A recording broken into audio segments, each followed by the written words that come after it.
Ẹ kú dédé àsìkò gbogbo tí ẹ ti ń gbọ́ mi lélòkò tàbí lẹ́yìn òde. Ẹ jẹ́ kí a gbàdúrà. Bàbá wa olùfẹ́ wa, àwọn agbẹ́yìnga ṣe ń lọ́ba fún àánú àtòjúre lánàá àti àrígbà o láti tún rí ọjọ́rú mìíràn. A gbàdúrà wípé ire ìtẹ̀síwájú ìgbéga àlùyọ yóò rú wá fún wa ní èní ní orúkọ Jésù. Àti gbogbo ohun tó dàbí pé ó rújú nínú ojú ọ̀nà wa, ẹ̀yin Olúwa yóò fún wa ní àlùyọ pọ́nbélé, ẹ ó sì ràn wá lọ́wọ́. Ọlọ́run ọ̀rọ̀ tá ó gbọ́ lẹ́nu yóò ṣe ayé ọkàn àti ara wa ní rere, kò ní lòdì sí wa ní ọjọ́ ìdájọ́, nítorí tí a ó jẹ́ olùgbọ́ àti olùṣe ọ̀rọ̀ náà, nítorí tí a gbàdúrà lórúkọ Jésù Kristi Olúwa wa. Àmín.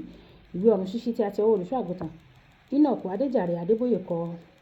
Èní ọjọ́rú ọjọ́ 25 oṣù kejì. Àkòrí tí a ó gbéyẹ̀wò lónìí sọ wípé Ọlọ́run tí kò ní gbèdéke, apá keje. Àmọ́ àkọ́sórí nínú ìwé Ẹ́kísódù orí 3 ẹsẹ̀ 14. Nígbà tí a mú bíbélì kíkà nínú ìwé Daniel orí 7 ẹsẹ̀ 13 dé 14. Bíbélì ọdún kan ìtàlórómì orí 12 dé 13.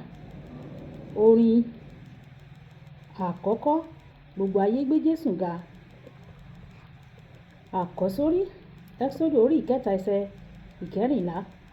Olúwa sì wí fún Mósè pé, èmi ni ẹni tí ó wà. Ó sì wí pé, báyìí ni kí ìwọ kí ó wí fún àwọn ọmọ Ísírẹ́lì pé, èmi ni ó rán mi sí yín. Bíbélì kíkà Dáníẹ́lì orí 7 ẹsẹ̀ 13 títí dé 14. Ní ìran òru sì kíyèsí, ẹnìkan bí ọmọ ènìyàn wá pẹ̀lú àwọsánmọ̀ ọ̀run. Ó sì wá sọ́dọ̀ ẹni àgbà ọjọ́ náà, wọ́n sì mú un súnmọ́ iwájú rẹ̀.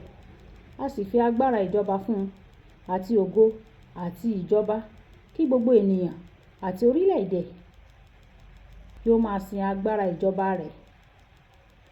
A sì fi agbára ìjọba fún un, àti ògo àti ìjọba, àti gbogbo ènìyàn àti orílẹ̀ àti èdè kí ó lè máa sìn. Agbára ìjọba rẹ̀ sì jẹ́ agbára ìjọba àìnípẹ̀kun, ẹni tí a kì yóò ré kọjá, àti ìjọba rẹ̀ èyí tí a kì yóò lè parun.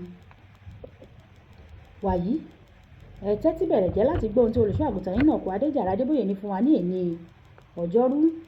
Èmi yóò parí ìjíròrò mi nípa Ọlọ́run tí kò ní gbèdéke lónìí nípasẹ̀ lílo ìṣẹ̀lẹ̀ kan tó ṣẹlẹ̀ ní ọdún 1983 nígbà tí a fẹ́ ṣe ìpàgọ́ ọlọ́dọọdún àkọ́kọ́ ní RCCG ní ìlú Ìràpadà náà. Èyí ni a máa ń pè ní àgọ́ ìgbàlà nígbà yẹn. Ǹjẹ́ igbó pátápátá ni. A sì gbìmọ̀ láti kọ́ àwọn ilé kéékèèké jọ. Lójijì, ẹgbẹẹgbẹ̀rún àwọn ẹyẹ kéékèèké dé o. Wọ́n sì bo gbogbo igi tí ó yí wa ká. Ní ọjọ́ kan péré, wọ́n ti jẹ gbogbo ewé orí igi tán. Wọ́n sì ti ba gbogbo ibẹ̀ jẹ́ pẹ̀lú ìdọ̀tí wọn, tí ó sì dá òórùn búburú sílẹ̀. Àwọn ẹyẹ náà kéré gan-an ni. A kò sì mọ̀ bí a ṣe lè lé wọn jáde. Nígbà tí mo sọ ìṣòro náà fún Ọlọ́run, ó wí pé, fi sílẹ̀ fún mi. Kò pẹ́, ọgọ́rùn-ún àwọn ẹyẹ idì dé láti ibi tí àwa kò mọ̀. Wọ́n bẹ̀rẹ̀ sí ní pa àwọn ẹyẹ kéékèèké yìí. Lẹ́yìn wákàtí díẹ̀, kò sí ẹyẹ kéékèèké kan mọ́. Gbogbo wọn ti kú. Àwọn ẹyẹ idì náà sì fò padà lọ. Èmi kéde pé Ọlọ́run yóò rán ìrànlọ́wọ́ sí ọ láti ibi tí o kì yóò lérò tàbí rántí ní orúkọ Jésù. Nígbà tí a fẹ́ bẹ̀rẹ̀ ṣọ́ọ̀ṣì wa ní Ísírẹ́lì, mo sọ fún ọ̀kan lára àwọn aṣojú orílẹ̀-èdè tó wà níbẹ̀ nípa èrò wa. Nígbà tí ó gbọ́ èyí, ó rẹ́rìn-ín. Ó wí pé, gbogbo ènìyàn ló mọ̀ wípé Amẹ́ríkà ni ọ̀rẹ́ Ísírẹ́lì jùlọ. Ṣùgbọ́n ìjọba Ísírẹ́lì sọ fún Amẹ́ríkà pé, níwọ̀n bí a ṣe jẹ́ orílẹ̀-èdè Kìrìsìtẹ́nì papọ̀, ẹ lè ní gbogbo onírúurú ìjọ, ṣùgbọ́n a kò fẹ́ gbọ́ ohunkóhun nípa àwọn ìjọ Pentecostal ní orílẹ̀-èdè wa o. Bí wọ́n ṣe sọ èyí fún Amẹ́ríkà, ìwọ tí o wá láti Nàìjíríà, báwo lo ṣe rò pé wọ́n máa jẹ́ kí o dá ẹ̀ka ṣọ́ọ̀ṣì rẹ sílẹ̀ ní orílẹ̀-èdè wọn? Mo dáhùn pé ọ̀rọ̀ mi kò yàtọ̀. Níwọ̀n bí ó ti jẹ́ oníròyìn ìjọba ni ọ́, ó lo ọgbọ́n òṣèlú fún mi ni.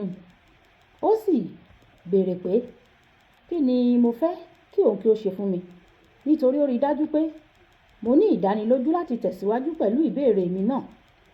Mo béèrè pé kó ṣàjọ̀ọ́ kí ó ràn mí lọ́wọ́ láti fi lẹ́tà ránṣẹ́ sí ìjọba. Ó sì ṣe bẹ́ẹ̀.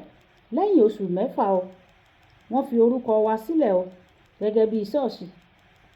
Ọlọ́run wa kò ní ìgbèdéke nípa ìbáṣepọ̀ àti àṣẹ.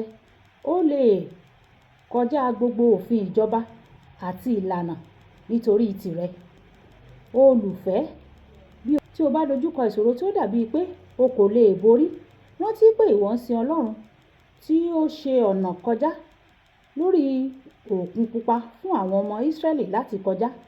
Ìwé Ẹ́kísódù orí 14 ẹsẹ̀ 21 títí dé ẹsẹ̀ 22 pé ní ìgbàgbọ́ lónìí, kí o pè pẹ̀lú ìgbàgbọ́, yóò sì yọ gbogbo ìdènà tó dá ìlérí rẹ̀ dúró kúrò, yóò sì fún ọ ní ìṣẹ́gun ní gbogbo ẹ̀ka ojú ọ̀nà ayé rẹ. Kókó àdúrà: baba tí kò ní gbèdéke, jọ̀wọ́ mú gbogbo gbèdéke tó ti ń dènà mi láti má jẹ́ kí n jẹ ìgbádùn rẹ lẹ́kùnrẹ́rẹ́. Mú gbogbo àwọn gbèdéke wọ̀nyí kúrò. Ọlọ́run yóò sì mú kúrò. Ẹ̀já sọ pé bàbá mi, gbogbo gbèdéke tí kò jẹ́ kí n gbádùn rẹ, tí kò jẹ́ kí n jẹ ìgbádùn rẹ, tí kò jẹ́ kí n rí ìgbádùn rẹ jẹ ní gbogbo ọ̀nà. Ọlọ́run bá mi mú gbèdéke náà kúrò lónìí kí n lè máa jẹ ìgbádùn rẹ síwájú àti síwájú sí i. Ọlọ́run yóò sì ṣe bẹ́ẹ̀ fún wa ní orúkọ Jésù. Olúwàbùkọ́lá Ayápọ̀ ní orúkọ mi. Ẹ máa bá mi like, kẹ́ máa share, kẹ́ máa comment nípa ẹ̀ kí àwọn èèyàn kí wọ́n lè jẹ àǹfààní ọ̀run ṣíṣí Yorùbá. Ó dàbọ̀.